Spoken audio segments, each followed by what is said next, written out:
Hi, this is Jaya. In this video, we shall see the lines 715 to 746 from the Prologue to the Canterbury Tales by Chaucer. Come, let's go to the Prologue. Now, have I told you shortly in a clause the estate, the array, the number, and eke the cause, why that assembled was this company in Southwark at this gentle hostelry that night, the tabard, fast by the bell. So he says, now I have told you truly and also briefly the rank, the dress, the number, and also the reason why this company was assembled in Southwark on this fine hostelry, which is called a tabard and which is also very close to the bell. That is the place which they have to go. And then he continues, but now is time to you for to tell how that we baroness that ilk night when we were in that hostelry all night. And after will I tell of our voyage and all the remnant of our pilgrimage. And then he says, but now it is time for me to tell you how we behaved ourselves that night when we arrived in that hostelry. And he says that after that I will tell you of our journey and also about the remaining happenings of our pilgrimage. You know, pilgrimage means when you are going to any religious places, you will call it a pilgrimage. Then he continues, but first I pray you of your courtesy that you narrated not my villainy. But before he could continue, he says, but before I can continue, I request you, I pray you of your courtesy that you should not attribute anything what I am saying to my rudeness, though that I plainly speak in this matter, because I am going to speak plainly in this matter, to tell you they words and they cheer, nor though I speak they words properly. See, I am going to tell you they words what they said and they behavior, but I don't know whether I will exactly use the same words which they used accurately. For this you know when also well as I, because you will know as well as how I also know.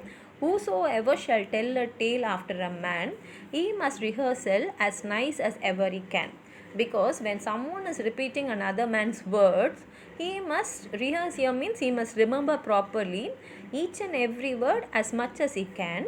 Average a word if it be in his charge, all spoke he never so rudely and large. Because he should remember each and every word which was told as closely as possible and what is in his memory, and then only he can repeat it in the correct way. Also all speak he never so rudely and large. Whether that person is going to speak in a rude manner and whether he is going to speak freely, or else he must tell his tale untrue.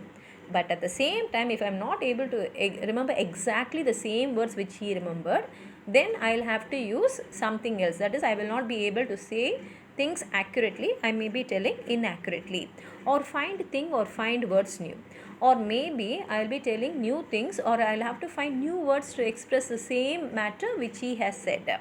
He may not spare although he were his brother. At the same time, no one will repeat, no one will spare the person even if it's going to be his brother. That is, I am going to tell exactly what the guest spoke, but at times I may not be using exactly the same words which they said. He must as well say a word as another. I may use another word to express the same thing what they said.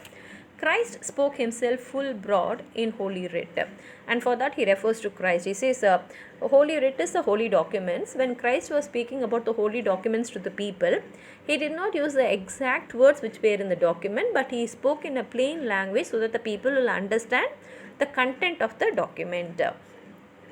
And well, you would know villainy is it. And so I don't think you people will think wrong if I am going to use another word instead of the same words spoken by the people. Ek Plato saith, whoso can him read, the words must be close unto the deed.